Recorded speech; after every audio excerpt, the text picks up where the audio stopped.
Good morning classes. This is Tapas Patra. Welcome to Tapas classes. अच्छा बिले तुम चारि पाखरे तुमको कौन देखा मिले टी मत कहले बिले एबे जदि आमे निज चारि पाखरे देखिबा त हमको कौन देखा मिलियो यस किए कहबो काको टेबल देखा मिलथु काको तार रूम देखा मिलथु काको निजर मोबाइल फोन देखा मिलथु अच्छा वेरी गुड बट मते कथाटे कहले बिले ए जो टेबल हला तार रूम हला या फिर मोबाइल फोन हला एगुड़ा देखिया आमको किए साहाଯ୍य करे बा कहार साहाଯ୍य नहीं आम जिनस गुड़ाक देखिपारू तो प्रथम तो आसो सर आम निजर चक्षु बा आखि द्वारा देखू ठीक अच्छे ना इंग्लीश रे कहले आमर दुईटा आईज तो सर आईज बा चक्षु द्वारा आम देखू ठीक अच्छे सेकेंड जिनस कौन सर से निजे ऑब्जेक्ट बा वस्तुटी निजे रहा अच्छे से जगह एंड थर्ड जिनस कौन बोले आमर लाइट बा ओडिया रे कहले आलोक तो जब मुझे तुमको गोटे अंधार घरे नहीं रखीदेवी तेज से केते भी जिनस था तुम कौन देखिपर कि तो ऑब्वियसली सर आम देखिपर ना तेणु जदि कौन एक जिनस को देखार अच्छे बोले तेज आमको लाइट दरकार एवं आम आखि दरकार एवं से पर्टिकुलर ऑब्जेक्ट दरकार सपोज टेबल को देखार अच्छे तो टेबलटा सीट रहा निहाती दरकार ठीक अच्छे ना तो आज क्लास रे आम यही लाइट बा आलोक चैप्टर विषय पढ़ाई जाऊँच जहाँकि क्लास 10th रो 6 नंबर चैप्टर रे अच्छे है ना भौतिक विज्ञान रो 6 नंबर चैप्टर अच्छे जहाँ ना अच्छे आलोक प्रतिफलन और प्रतिसरण ठीक अच्छे आलोक प्रतिफलन और प्रतिसरण तो बोले आलोक कौन ठीक अच्छे ना आलोक द्वारा आमर कौन साहाय्य हुए एवं ये जो प्रतिफलन कौन प्रतिसरण कौन ये सब संपर्क में यही क्लास रे आम देखा जाऊँ ठीक अच्छे तो फास्ट काम हो बोले आलोक कौन आम देखा तो आलोकर जो डेफिनेशन आसे बोले तो आम जेहेतु क्लास 10th रे अच्छे तो आम छोट डेफिनेशन देखा तो कौन कौन ना आलोक हूँ एक प्रकार शक्ति ठीक अच्छे आलोक कौन बोले गोटे प्रकार शक्ति अच्छा ये शक्तिर काम कौन ये शक्ति हमको कौन कर साहाय्य करे ना जहाँकि आमको देखिबारे साहाय्य करे जहाँकि आमको देखिबारे साहाय्य करे बुझा पड़े बोले तो आलोक माने कौन ना आलोक हूँ गोटे शक्ति ये शक्ति हमको कौन करे ना देखिया साहाय्य करे यदि आलोक न था तेज आम कौन भी जिनस को देखी पारते ना अच्छा तो ये जिनस बुझा पड़े बोले एवं कथा यह जे अच्छा आपको जो इंग्लीश रे कहबे कौन कहबा ना light is a form of energy light is a form of energy energy रो गोटे प्रकार फॉर्म टे बा एनर्जी गोटे प्रकार टाइप टे जो टाइप की हमको कौन करे which enables to see an object which enables enable means हमको साहाय्य करे बा देखियार which enables to see an object कौन से गोटे ऑब्जेक्ट को हमको देखिबारे ये साहाय्य करे बुझा पड़े बोले अच्छा एवं क्वेश्चन आसे या जे सर लाइट द्वारा हम किपर देखि पारिबा सपोज भाबी दियो बोले एटा गोटे हम पाखरे अंधार रूम टे अछि ए अंधार रूम रे सपोज एठी ए गोटे पिलाटी अछि बी गोटे पिलाटी अछि ए हाथ रे गोटे टॉर्च लाइट टे अछि ये टॉर्च लाइट टे नहीं बी रो डायरेक्ट आखि रे नहीं से पकेला तो बी कोन किछ देखा जियो कि बोले ऑब्वियसली सर नो तो आलोकर अर्थ यह नहीं जे आलोक नहीं हम डायरेक्ट आखि रे पकै दो एवं हम सब जिनस देखा तो केबे भी एमिति हबो नाही बोले तो आलोक जोगु जदि हम किछ जिनस देखिया पई चाहते तब कोन हेतिबार अछि बोले ना एठी देखो बोले जे एठी हम पाखरे गोटे वस्तु अच्छे वस्तु हूँ बोले आम गोटे एप्पल टे ये एप्पल को जब हमको देखिबार अच्छे बोले तो कौन हेतिबार अच्छे ना बोले कौन से एक सोर्स रु बा उत्स रु आलोक रश्मि आसी यही ऊपर पड़ेबार अच्छे आलोक रश्मि कौन आसबार अच्छे बोले डायरेक्टली आसी तुम से ऑब्जेक्ट बा से वस्तु ऊपर पड़ेबार अच्छे ये देखा जाउछे अच्छा पड़ला पर कौन हम बोले जेहेतु वस्तु मध्य दी आलोक रश्मि गति करि परिबो नाही वस्तु गोटे अपाक्य वस्तुटे तेणु कौन कर आलोक रश्मि पुणी यू रिटर्न हो प्रत्यावर्तन हो जिते ये आलोक रश्मि प्रत्यावर्तन हुए से जाई आम आखिरे पड़े ठीक अच्छे तो आलोक उत्सरू आलोक रश्मि बाहर कौन एक ऑब्जेक्ट उपर पड़ा पड़ा पर ऑब्जेक्ट दे सी आगक न जापरि पुणी थे से ही मध्यम को ही प्रत्यावर्तन कर आसला आसला बेले आम आखिरे पड़े ଯଦି ଏଇଭଳି କିଛି ଇନସିଡେଣ୍ଟ ବା ଏଇଭଳି ଯଦି କିଛି ପ୍ରକ୍ରିୟା ହୁଏ, ତେବେ ଯାଇ ଆମେ କୌଣସି ଏକ ବସ୍ତୁକୁ ଦେଖିପାରିବା। ତ କୌଣସି ଏକ ବସ୍ତୁକୁ ଦେଖିବା ପାଇଁ ହେଲେ ଆମକୁ କ'ଣ କରିବାକୁ ପଡ଼ିବ ସାର୍? ନା ଆଲୋକ ଉତ୍ସରୁ ଆଲୋକ ରଶ୍ମିକୁ ସେଇ ବସ୍ତୁ ଉପରେ ପକାଇବାର ଅଛି ଏବଂ ଏଇ ଯେଉଁ ଆଲୋକ ରଶ୍ମି ଆସିଛି ଇଏ ପୁଣି ଥରେ ଏଠାରୁ ପ୍ରତିଫଳିତ ହୋଇ ଆମର ଆଖିରେ ବା ଆମ ଚକ୍ଷୁରେ ପଡ଼ିବାର ଅଛି। ବୁଝା ପଡ଼ିବ? ତ ଏଇଠିକୁ ଆମେ ଗୋଟେ ୱାର୍ଡ କହିଲେ ପ୍ରତିଫଳିତ, ଯେଉଁଟାକି ଆମ ଟପିକର ନାଁ ବି ଅଛି ଯେ ପ୍ରତିଫଳନ। ତ ଏଇ ପ୍ରତିଫଳିତ ବା ପ୍ରତିଫଳନ କହିଲେ କ'ଣ ବୁଝେ? ତ ଦେଖ ପିଲେ ଏଠି କ'ଣ ହେଇଛି ନା ଏଇ ଯେଉଁ ଗାର ଅଛି ପିଲେ, ଏ ଗାରର ଉପରେ ସବୁ ଆମର ବାୟୁ ଅଛି ଏବଂ ଗାର ତଳେ ମନେକର ମୋର ପଥର ଅଛି। ବୁଝାପଡ଼ୁଛି? ଏସବୁ ଗୁଡ଼ା ପଥର ଅଛି। ଆଣ୍ଡ ସେକେଣ୍ଡ କେସ୍ରେ କ'ଣ କହିଲି ପିଲେ, ଏ ସେମ୍ ଜିନିଷ ଉପରେ ବାୟୁ ଅଛି ଏବଂ ତଳେ ମୋର କାଚ ଅଛି। ତ ପିଲେ ଯଦି ଏଇ ମାଧ୍ୟମରେ ଲାଇଟ୍ ଗୋଟେ ଆସିଲା ବା ଆଲୋକ ରଶ୍ମି ଆସି ଏଇଠି ପଡ଼ିଲା, ତ ଇଏ ପଥର ଦେଇ ଆଗକୁ ବଢ଼ିପାରିବ କି ପିଲେ? Obviously no sir. ତ ଆଲୋକ କେବେ ମଧ୍ୟ ଆଗକୁ ବଢ଼ିପାରିବ ନାହିଁ। ନ ବଢ଼ିଲେ କ'ଣ ହେବ ପିଲେ? ନା ଯେମିତି ଏଇଠି ଆଲୋକ ରଶ୍ମିଟେ ପଡ଼ିଛି ସେଇଭଳି ଭାବେ ଇଏ ଏଇଠୁ ପୁଣି ଥରେ ପଛକୁ ଫେରିବ ବା ଯେଉଁ ମାଧ୍ୟମରୁ ଆସିଥିଲା ଆଲୋକଟା ସେଇ ମାଧ୍ୟମକୁ ସିଏ ପୁଣି ଥରେ ପ୍ରତ୍ୟାବର୍ତ୍ତନ କରିବ। ତ ଆଲୋକ ରଶ୍ମି ଯଦି କୌଣସି ଏକ ଅପାକ୍ୟ ବସ୍ତୁ ଉପରେ ପଡ଼ି ପୁଣି ଥରେ ପୁନର୍ବାର ସେଇ ପୁରୁଣା ମାଧ୍ୟମକୁ ବା ମାଧ୍ୟମ ଏକକୁ ହିଁ ପ୍ରତ୍ୟାବର୍ତ୍ତନ କରେ, ତେବେ ଏହାକୁ କହନ୍ତି ଆଲୋକର ପ୍ରତିଫଳନ। କିନ୍ତୁ ପିଲେ ଏଇଠି ଦେଖ କ'ଣ ହେଇଛି, ସେକେଣ୍ଡ କେସ୍ରେ ଆମ ପାଖରେ ବାୟୁ ଥିଲା ଏବଂ କାଚ ଥିଲା। ଏବେ ଯଦି ଆଲୋକ ରଶ୍ମି ଆସି ଏଇଠି ପଡ଼ିଲା ପିଲେ, ଏଇଠି ପଡ଼ିଲା ପରେ କ'ଣ ହେବ? ଯେହେତୁ କାଚଟା ବା କାଚ ଦେଇ ଆମ ଆଲୋକ ରଶ୍ମିଟି ଆଗକୁ ବଢ଼ିପାରିବ, ତେଣୁ ଇଏ ପଛକୁ ନ ଫେରି ଇଏ କ'ଣ କରିବ ପିଲେ? ଆଗକୁ ଫେରିବ। ଠିକ୍ ଅଛି? ତ ଯେତେବେଳେ ଆଲୋକ ରଶ୍ମି ଗୋଟିଏ ମାଧ୍ୟମ, ଏଇଠି ବାୟୁ ମାଧ୍ୟମରୁ ବାହାରିଲା କିନ୍ତୁ କାଚ ମାଧ୍ୟମ ଦେଇ ଗତି କରେ, ଯେତେବେଳେ ଆଲୋକ ରଶ୍ମି ଗୋଟିଏ ମାଧ୍ୟମରୁ ଅନ୍ୟ ଏକ ମାଧ୍ୟମକୁ ଗତି କରେ, ତେବେ ତାହାକୁ କହନ୍ତି ଆଲୋକର ପ୍ରତିସରଣ।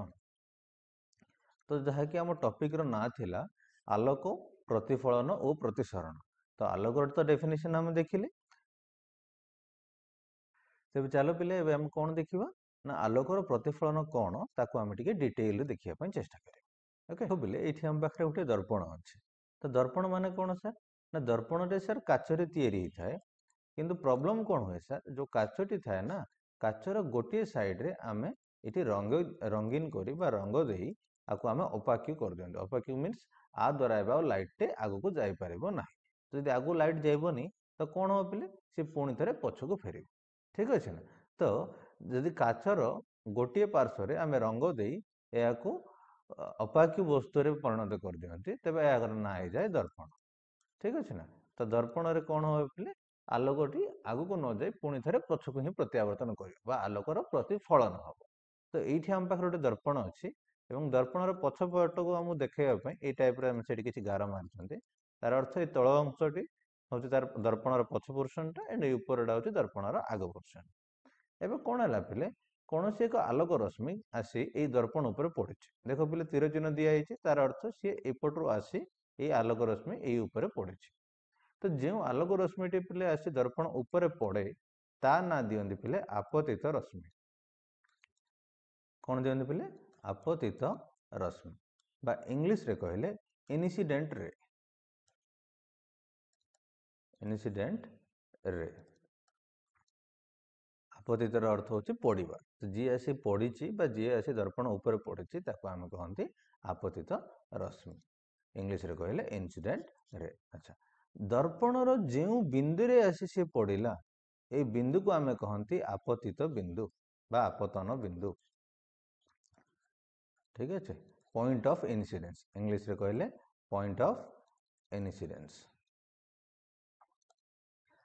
ଏବେ ପିଲେ ଏହି ଯଦି ପଏଣ୍ଟରେ ବା ଏହି ବିନ୍ଦୁରେ ଯଦି ଆମେ ଦର୍ପଣ ପ୍ରତି ଗୋଟିଏ ଲମ୍ବ ଅଙ୍କନ କରିବା, ଲମ୍ବ ମାନେ 90 ଡିଗ୍ରୀ। ତ ଦେଖାଯାଉଛି ପିଲେ ଇଏ ହେଉଛି ଆମର ଦର୍ପଣ, ଏ କଳା ଅଂଶଟା ଦର୍ପଣ ଥିଲା ଏଣ୍ଡ ଏହାକୁ ଆମେ 90 ଡିଗ୍ରୀ କରିକି ଏଇଠି ଏକ ଲାଇନଟେ ଡ୍ର କଲେ। ତ ଏ ଲାଇନର ନାଁ ହେଲା ପିଲେ ଅଭିଲମ୍ବ। କ'ଣ ପିଲେ? ଅଭିଲମ୍ବ। ଇଂଲିଶରେ କହିଲେ ନର୍ମାଲ। ତ ନର୍ମାଲର ଅର୍ଥ ହେଉଛି ଅଭିଲମ୍ବ।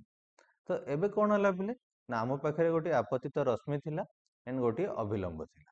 ତ ଆପତିତ ରଶ୍ମି ଏବଂ ଅଭିଲମ୍ବ ଭିତରେ ଏଠି ଗୋଟିଏ କୋଣ ସୃଷ୍ଟି ହୁଏ। देखा जाउछ पिले बा एंगल टी क्रिएट होउछ एई एंगल रो ना दबा इंसिडेंट एंगल कोन पिले इंसिडेंट एंगल बा को शॉर्टकट रे कहंती आई एंड ओडिया रे कहले आपतन कोण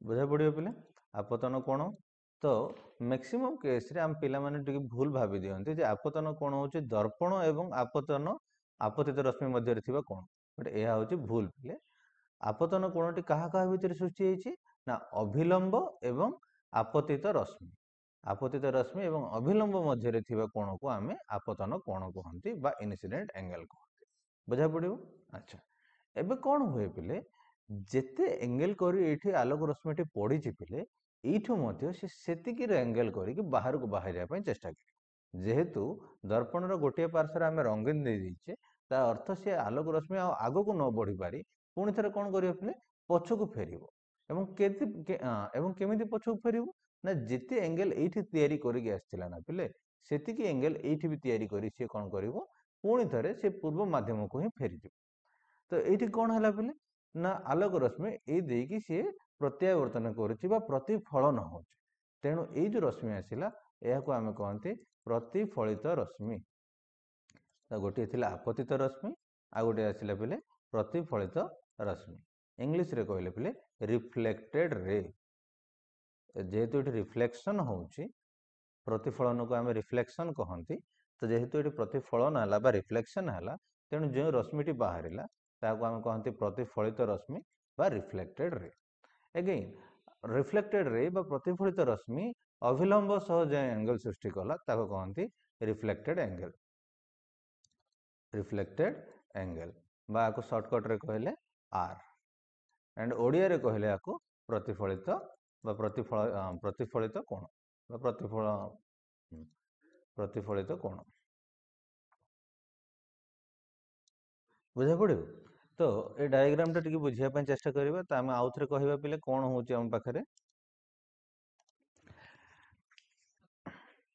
एठी हम पाखरे एक दर्पण थिला तो दर्पण ऊपर गोटे आलोक रश्मि आसी पड़िला एवं जो आलोक रश्मि आसी पड़े ताको हम कहंती आपतित रश्मि बा इन्सिडेंट एंगल कहंती इन्सिडेंट एंगल टी जो बिंदु रे आसी पड़े ताको कहंती हमर आपतन बिंदु एवं आपतन बिंदु रे दर्पण प्रति जदि आमे 90 डिग्री बा 90 डिग्री करी एक लाइन टी ड्रा करबा या ना थिला अभिलंब एवं अभिलंब एवं आपतित रश्मि मध्य रे थिबा कोण को आमे कहंती आपतन कोण बा इन्सिडेंट एंगल जाके हम शॉर्टकट रे लिखंती आई वर्तमान हुए कोण ना सर आपतित रश्मिटी दर्पण दे आगो को न बढ़ी पारी पुनश्च जो माध्यम रो आसीथिला सेही माध्यम को से प्रत्यावर्तन करे तो एठी कोण होबो जो रश्मि दे से आलोक रश्मिटी जो रश्मि द्वारा आलोक रश्मिटी पछकु प्रतिफलित होईची तार ना दे देले पले प्रतिफलित रश्मि बा इंग्लिश रे कहले reflected ray and A reflected ray एवं नॉर्मल भितरे बा अभिलंब भितरे जे कोण सृष्टि हला ताको कहंती रिफ्लेक्टेड एंगल बा प्रतिफलित कोण इंग्लिश रे लिखले ताको कहंती आर तो एती जिंस बुझा पड़ियो पले तो जदि चाहंछु स्क्रीनशॉट टी नै जाओ एठू देन आमे जीवा आगो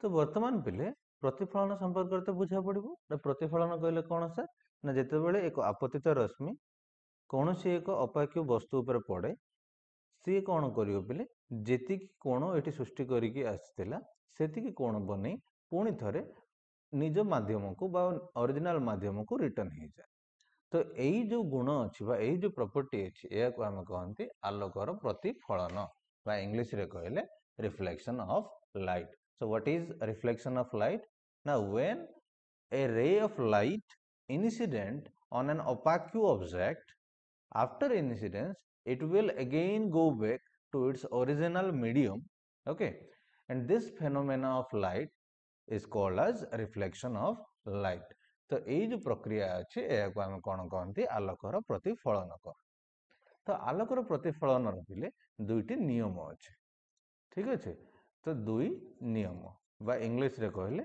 लॉज ऑफ रिफ्लेक्शन दीटा जो नियम अच्छे लॉ अच्छे से गुड़ाक कौन तो प्रथम लॉ तो कहूँ पिले ये हूँ पिले आमर आपतित रश्मि ठीक अच्छे तो प्रथम नियम कौन कहूँ पिले आपतित रश्मि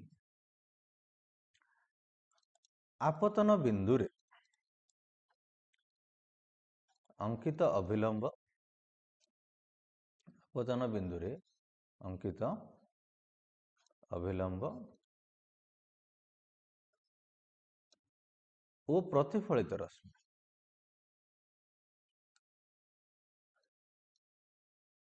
ଓ ପ୍ରତିଫଳିତ ରଶ୍ମି ଏକ ସମତଳରେ ଅବସ୍ଥାନ କରନ୍ତି।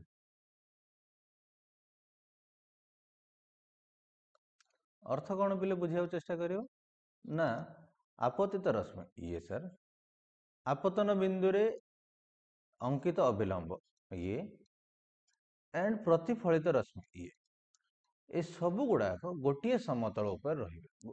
जदि आम वर्तमान देखिबा तो आमर मोबाइल रो स्क्रीन टा गोटे समतल तो सही समतल उपर ए सब जिनस आमर अछि। तो आपतित रश्मि मध्य ये अभिलंब मध्य ये एवं प्रतिफलित रश्मि अछि ये सब गुड़ाक गोटे समतल उपर रहिबे। जदि इंग्लिश रे कहले आमे कोन कहया पिले incident ray at the point of incidence the normal to the plane mirror and the reflected ray all lie in a common plane समस्ते गोटे कॉमन प्लेन उपरे रहिबे। ये होचे आलोकर प्रथम नियम बा आलोकर प्रतिफलनर प्रथम नियम।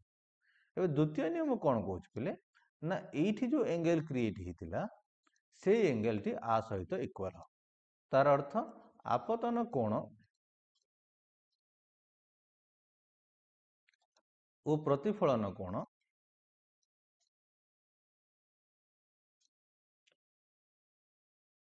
परस्पर समान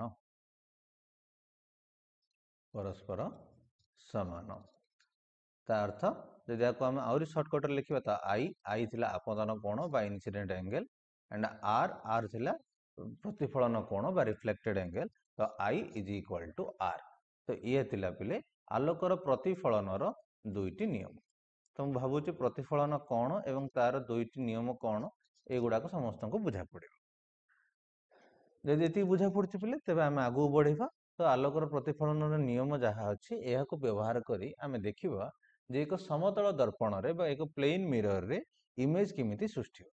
तो देखिथियो पिले जदि आम पाखे गोटे दर्पणटी अच्छी तो जदि ये है आमर गोटे दर्पण ए दर्पण आगे जदि कौन एक वस्तु को आम रखा तो दर्पणर पछरे मध्य सेम टाइप रे अन्य एक वस्तुटी आमको नजर आसे हाँ ना नाଇଁ।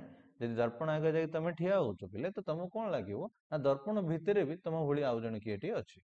तो तो ये जो ऑब्जेक्ट अच्छी आपको आम कहते वस्तु बा इंग्लिश रे कहले ऑब्जेक्ट एंड दर्पण पछरे जी सृष्टि है या आम कहते प्रतिबिंब बा इमेज। तेज चलतु देखिए बेले कौन से एक प्लेन मिरर बा जदि आमर सड़क दर्पण नहीं तो सड़क दर्पण रे प्रतिबिंबटी केमिति सृष्टि हुए। तो ये आम पाखे गोटे डायग्राम अच्छे ये डायग्राम टा टिके कम्प्लेक्स लगे तुम मानक तेणु फास्ट आम गोटे सिंपल डायग्राम रे बुझा चेष्टा करियो देन आम आगक बढ़े। तो यहाँ मनकर पिले आमर ये गोटे कौन से एक दर्पणटे अच्छे तो ये दर्पणर बैक साइड तो ये जब मो पाखे कौन से गोटे ऑब्जेक्ट अच्छे ये टाइप रो एंड ये ऑब्जेक्ट टॉप अंशटा को मु एरो मार्क दे देली। एबे कौन हम सर ना यू आलोक रश्मिटी आसो दर्पण उपर पड़े बुझा पड़े। सपोज आम दीटा रश्मि आम ना जिते भी आमको प्रतिबिंब दरकार पिले आम सब दीटा रश्मि नि तो ये नहीं गोटे रश्मिटी आम ये पकड़े पुणी सेकेंड रश्मिटी आम ये नहीं पकड़े। एवं जेहेतु दर्पण दे ये आलोक रश्मि आगू जापारे ना तेज ये कौन हम पिले ना ये आलोक रश्मिटी पछक फेर जेहेतु आम अलरेडी प्रतिफलन पढ़ी तो जिते बड़े आलोक रश्मि आगू न बढ़ी पारे ये कौन हो पछक फेरी जाए सेमती ये किसी ना किसी एंगल करी ये पछक फेरे बुझा पड़े पिले। एवं जब ये आमर कौट गोटे आखिटे अच्छी ना पिले तब आम आखि की कौन देखागला ना दीटा आलोक रश्मि ये टाइप बाहर देखा ठीक अच्छे। अच्छा ये आलोक रश्मि ये पाखु आना दूर ही जाऊँ पिले तो ऑब्वियसली देखिए पिले ये दूर को जाऊँ तो आम आखि की कौन लगे बोले आलोक रश्मि सर्वदा सड़क रेखार जाए तो आम आखि को यह जना पड़ेनि जे आलोक रश्मि ये बिंदु आसছে बरং आम आखि की लगे कौन जे ये आलोक रश्मिटा ये आसुचे तार अर्थ यार आरंभटा ये आगे कोट गोटे होपरी ये आलोक रश्मिटा ये जाऊे तो यार आरंभ ये पाखापाखि कोट गोटे ତ ଯୋଉଠି ଦୁଇଟି ଯାକ ରଶ୍ମି ମିଶିବେ ପିଲେ ସେଇଠି ଏଇ ଯୋଉ ଟପ୍ ଅଂଶର ପ୍ରତିବିମ୍ବଟି ସୃଷ୍ଟି ହେବ। ବୁଝା ପଡ଼ିଲା କ'ଣ କହୁଛି? ନା ଏଇଠି ଆକ୍ଚୁଆଲି ପ୍ରକୃତରେ ଆଲୋକ ରଶ୍ମିଟି ଏଇ ଦେଇ ଯାଇନାହାନ୍ତି, କିନ୍ତୁ ଆମ ଆଖିକୁ ଲାଗିବ ଯେ ସବୁବେଳେ ଆଲୋକ ରଶ୍ମିଟି ସଳଖ ରେଖାରେ ଯାଏ। ତେଣୁ ଯଦି ଆଲୋକ ରଶ୍ମିଟି ଏଇଠୁ ବାହାରୁଛି ନା ପିଲେ, ତା ଅର୍ଥ ଇଏ ଏଇଠୁ କୋଉଠି ଗୋଟେ ଆରମ୍ଭ ହେଇଥିବ ଆଣ୍ଡ ଏଇ ରାସ୍ତା ଦେଇ ସେ ଆଗକୁ ଆସିଥିବ। ସେହିପରି ଏଇ ଆଲୋକ ରଶ୍ମିଟା ପାଇଁ ଆମକୁ ଲାଗିବ ଯେ ଏଇ ଆଲୋକ ରଶ୍ମିଟି ଏଇଠି କୋଉଠି ବାହାରିଛି ଏବଂ ଏଇ ଦେଇ ଆଗକୁ ଆସିଛି ଏବଂ ଇଏ ଫର୍ଦର ଆଗକୁ ବଢିକି ଏଇ ଟାଇପର ଆସିଛି। ଆମ ଆଖିକି ଏହା ଜଣା ପଡିବନି ଯେ ଏଇ ଆଲୋକ ରଶ୍ମିଟି ଏଇଠି ବେଣ୍ଡ ହେଇଛି କହି। ଠିକ ଅଛି, ତ ଏବେ କ'ଣ ହେଲା ପିଲେ, ଏଇ ଯୋଉ ଆମେ ବସ୍ତୁଟେ ନେଇଥିଲେ ଏଇଠୁ ଆମେ ଆଲୋକ ରଶ୍ମି ବାହାର କରିଥିଲେ, ତେଣୁ ଏହାର ପ୍ରତିବିମ୍ବ ଏଇଠି ଦେଖାଗଲା। ବୁଝା ପଡୁଛି? ସେହିପରି ଯଦି ଆମେ ଫୁଟରୁ ବାହାର କରିଥାନ୍ତେ ତ ଏଇଠି ଆମର ଫୁଟଟି ବାହାରିଥାନ୍ତା। ତ ଏଇଭଳି ଭାବେ ଯଦି ଆମେ ଯୋଉ ବି ଅଂଶରୁ ବାହାର କରିବା, ଏଇ ମଝି ଅଂଶରୁ ବାହାର କଲେ ଏଇ ମଝି ଅଂଶରେ ପ୍ରତିବିମ୍ବ ଦେଖାଯିବ। ଏଇପରି ଭାବରେ କ'ଣ ହବ, ଏଇ ପୁରା ବସ୍ତୁର ପ୍ରତିବିମ୍ବ ଏଇ ପାଖରେ ଆମକୁ ଦେଖାଯିବ। ବୁଝା ପଡିବ?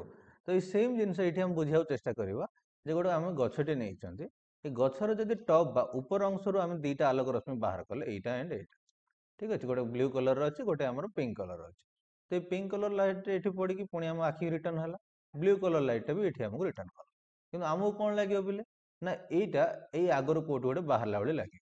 ତେଣୁ ଯଦି ଆକୁ ଆମେ ପଛକୁ ଆଣିବା ତ ଏଇ ଡଟେଡ୍ ଲାଇନ୍ ଦିଟା ଦେଖୁଛୁ, ଇଏ ଆସିକି ଏଇ ପାଖରେ କୋଉଠି ଗୋଟେ ମିଶିଲା।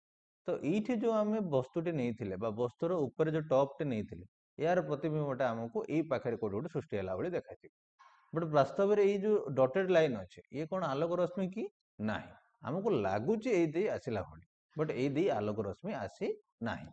ସେହିପରି ଯଦି ଆମେ ଏଇ ଗଛର ଫୁଟଟା ବା ଗଛର ମୂଳଟାକୁ ଯଦି ଆମେ ନବା, ଏଇଠୁ ଦୁଇଟା ଆଲୋକ ରଶ୍ମି ନେଲେ, ଇଏ ବି ପୁଣି ଏଇଠି ରିଫ୍ଲେକ୍ଟେଡ୍ ହେଲା ପରେ ବା ପ୍ରତିଫଳନ ହେଲା ପରେ ପୁଣି ଯିବ ଆମ ଆଖିରେ ପଡିବ। ବଟ୍ ଆମ ଆଖିକି କ'ଣ ଲାଗିବ, ନା ଏଇ ଦିଟା ସିଧା ଆସିଥିବେ। ତ ସିଧା ଆସିଲେ କୋଉ ଦେଇ ଯିବେ ପିଲେ, ନା ଇଏ ଏଇ ଟାଇପର ଆସିଲା ଏବଂ ଏଇଠି କୋଉଠି ଆସି ମିଶିଲା। ତ ଆମେ ଯାହା ଏଇଠୁ ନେଇଥିଲେ ବା ଏଇ ଯୋଉ ଗଛର ମୂଳରୁ ନେଇଥିଲେ, ତାହା ଆସି ଏଇ ଜାଗାରେ କୋଉଠି ଗୋଟେ ପ୍ରତିବିମ୍ବ ସୃଷ୍ଟି ହେବ। ତ ଏଇପରି ଭାବେ ପୁରା ଗଛର ପ୍ରତିବିମ୍ବଟି ଏଇ ପାଖରେ ଆସି ସୃଷ୍ଟି ହେବ। ବୁଝା ପଡୁଛି? ତ ମୁଁ ଭାବୁଛି ଏଇ ପ୍ଲେନ୍ ମିରରରେ ପ୍ରତିବିମ୍ବ କିପରି ସୃଷ୍ଟି ହୁଏ ଏହା ତମମାନଙ୍କୁ ବୁଝା ପଡୁଛି। ଏବେ ଆମକୁ କିଛି ଜିନିଷ ଏଇଠି ଦେଖିବାର ଅଛି। ତ ଯଦି ଆମେ ପ୍ରତିବିମ୍ବ କଥା କହିବା, କୋଉ ପ୍ରତିବିମ୍ବ ସାର୍? ନା ସଳଖ ଦର୍ପଣରେ ସୃଷ୍ଟି ହେଇଥିବା ପ୍ରତିବିମ୍ବ। ତ ତା ବିଷୟରେ କିଛି ଆମର ଗୁଣ ବା ସେଇ ପ୍ରତିବିମ୍ବ ସମ୍ପର୍କରେ କିଛି ଆମେ ଏବେ ଦେଖିବା। ତ ପ୍ରଥମ ଜିନିଷ ଦେଖ ପିଲେ, ବସ୍ତୁର ଆକାର। ବସ୍ତୁର ଆକାର, ଆକାର ମାନେ କେତେ ବଡ ବା କେତେ ଛୋଟ ନେଇଛନ୍ତି। ଦେଖାଯାଉଛି ପିଲେ ଏଠି, ଏଇ ହେଉଛି ଆମର ବସ୍ତୁର ଆକାର। এই ବସ୍ତୁର ଆକାର ଏବଂ ଏଇ ପ୍ରତିବିମ୍ବର ଆକାର ଟିକେ ଦେଖିଲେ ପିଲେ, ଦୁଇ ଜଣ ସମାନ ଦେଖାଯାଉଛନ୍ତି ନା କିଏ ସାନ କିଏ ବଡ ଦେଖାଯାଉଛନ୍ତି? ଅବଭିୟସଲି ସାର୍ ସମାନ ହିଁ ଦେଖାଯିବ। ତ ବସ୍ତୁର ଆକାର ଏବଂ ପ୍ରତିବିମ୍ବର ଆକାର ଦୁଇ ଜଣ କ'ଣ ହେବେ ପିଲେ? ସମାନ ହେବେ। ତ ଆମେ ଲେଖିପାରିବା ବସ୍ତୁର ଆକାର ଇଜ ଇକ୍ୱାଲ ଟୁ ପ୍ରତିବିମ୍ବର ଆକାର। ଏବଂ ଏମିତିରେ ବି ଦର୍ପଣ ଆଗରେ ଠିଆ ହେଇକି ଯଦି ଦେଖିବା, ଆମେ ଯେତେ ବଡ ଥିବା ଆମର ପ୍ରତିବିମ୍ବ ବି ସେତେ ବଡ ଭଳି ଦେଖାଯାଏ। ଆଚ୍ଛା, ଆଉ ଗୋଟେ କଥା ପିଲେ, ଯଦି ମୁଁ ବସ୍ତୁଟାକୁ ଏଇଠି ନ ରଖି ଏଇ ପାଖରେ କୋଉଠି ଗୋଟେ ଯଦି ମୁଁ ଗଛଟାକୁ ରଖିଥାନ୍ତି, ତ ପ୍ରତିବିମ୍ବ କ'ଣ ଏଇଠି ହିଁ ସୃଷ୍ଟି ହେଇଥାନ୍ତା କି ପିଲେ? କେବେ ବି ନାହିଁ ସାର୍। ତ ପ୍ରତିବିମ୍ବ ବି କ'ଣ ହେଇଥାନ୍ତା, ଟିକେ ଆଗରେ ସୃଷ୍ଟି ହେଇଥାନ୍ତା। ଯଦି ତମକୁ ଏଇଟା ଜଣା ପଡୁନି, ଯଦି ତମକୁ ଏଇଟା ଜଣା ପଡୁନି ପିଲେ, ତ ଯାଇ ତମେ ଦର୍ପଣ ଆଗରେ ଠିଆ ହବ, ତ ତମେ ଯେତେ ଦର୍ପଣର ପାଖକୁ ଯାଉଥିବ ନା ପିଲେ, ତମ ପ୍ରତିବିମ୍ବ ବି ସେତେ ପାଖକୁ ଆସିଲା ଭଳିଆ ତମକୁ ଦେଖାଯିବ। ବୁଝା ପଡୁଛି? ତ ବସ୍ତୁଟି ଦର୍ପଣ ଠାରୁ ଯେତିକି ଦୂରରେ ଅଛି ପିଲେ, ଏହାକୁ ଆମେ କହନ୍ତି ବସ୍ତୁର ଦୂରତା। କ'ଣ କହନ୍ତି ପିଲେ? ବସ୍ତୁର ଦୂରତା। ତ ବସ୍ତୁର ଦୂରତା ଏବଂ ପ୍ରତିବିମ୍ବଟି ଦର୍ପଣ ଠାରୁ ଯେତିକି ଦୂରରେ ଅଛି, ଏହାକୁ କହନ୍ତି ପ୍ରତିବିମ୍ବ ଦୂରତା। ବୁଝା ପଡିବ? ତ ଆମେ କ'ଣ ଦେଖିଲେ ପିଲେ, ନା ବସ୍ତୁଟା ଦର୍ପଣ ଠାରୁ ଯେତିକି ଦୂରରେ ରହିବ, ପ୍ରତିବିମ୍ବ ମଧ୍ୟ ଦର୍ପଣ ଠାରୁ ସେତିକି ଦୂରରେ ରହିବ। ତାର ଅର୍ଥ ଏଇଠୁ ଆମେ କ'ଣ ଶିଖିଲେ, ନା ବସ୍ତୁ ଦୂରତା ଇଜ ଇକ୍ୱାଲ ଟୁ ପ୍ରତିବିମ୍ବ ଦୂରତା। ବୁଝିବ ପିଲେ ଏଇଟା? ଆଚ୍ଛା, ତ ବସ୍ତୁ ଦୂରତାକୁ ପିଲେ ଆମେ ଇଂଲିଶରେ ୟୁ କୁହନ୍ତି ଏବଂ ପ୍ରତିବିମ୍ବ ଦୂରତାକୁ ଆମେ ଭି କୁହନ୍ତି। ତ ୟୁ ଇଜ ଇକ୍ୱାଲ ଟୁ ଭି। এই ଜିନିଷ କ୍ଲିୟର ହବ? ଆଚ୍ଛା, ଥାର୍ଡ ଜିନିଷ ଆମେ କ'ଣ ଦେଖିଲେ ପିଲେ, ଯେ ବସ୍ତୁ ଯଦି ଆମେ ନବା, এই ବସ୍ତୁର ପ୍ରତିବିମ୍ବ ଏଠି ବାସ୍ତବରେ ସୃଷ୍ଟି ହେଇଛି କି ପିଲେ? ଏଠି କ'ଣ ପ୍ରକୃତରେ ଆଲୋକ ରଶ୍ମି ଆସିକି ମିଶିଛନ୍ତି କି ପିଲେ? ନାହିଁ, ଏଠି ପ୍ରକୃତରେ ଆଲୋକ ରଶ୍ମି ମିଶି ନାହାନ୍ତି। ଆମକୁ ଏଠି ଇଏ ମିଶିଲା ଭଳିଆ ଦେଖାଯାଏ। ଠିକ ଅଛି? ତ ଯେତେବେଳେ ଆଲୋକ ରଶ୍ମି ପ୍ରକୃତରେ ନ ମିଶି ଆମକୁ ମିଶିଲା ଭଳି ଦେଖା ଯାଆନ୍ତି, ତେବେ ଏଇ ପ୍ରତିବିମ୍ବକୁ ଆମେ କହନ୍ତି ପିଲେ ଆଭାସୀ ପ୍ରତିବିମ୍ବ। ଆଭାସୀ ପ୍ରତିବିମ୍ବ। ତ ଆଭାସୀର ଅର୍ଥ କ'ଣ ନା ଆଲୋକ ରଶ୍ମି ପ୍ରକୃତରେ ନ ମିଶି ଆମକୁ ମିଶିଲା ଭଳି ଦେଖାଯିବ। ଏହାକୁ ଯଦି ଆମେ କୌଣସି ସ୍କ୍ରିନରେ ନେବା ପାଇଁ ଚାହିଁବା, ଯଦି ଏଇଠି ନେଇକି ମୁଁ କିଛି ଗୋଟେ ସ୍କ୍ରିନ୍ ରଖିବି ତ ଏଇ ପ୍ରତିବିମ୍ବ ସ୍କ୍ରିନ୍ ଉପରେ ଆସିବ ନାହିଁ। ଠିକ ଅଛି।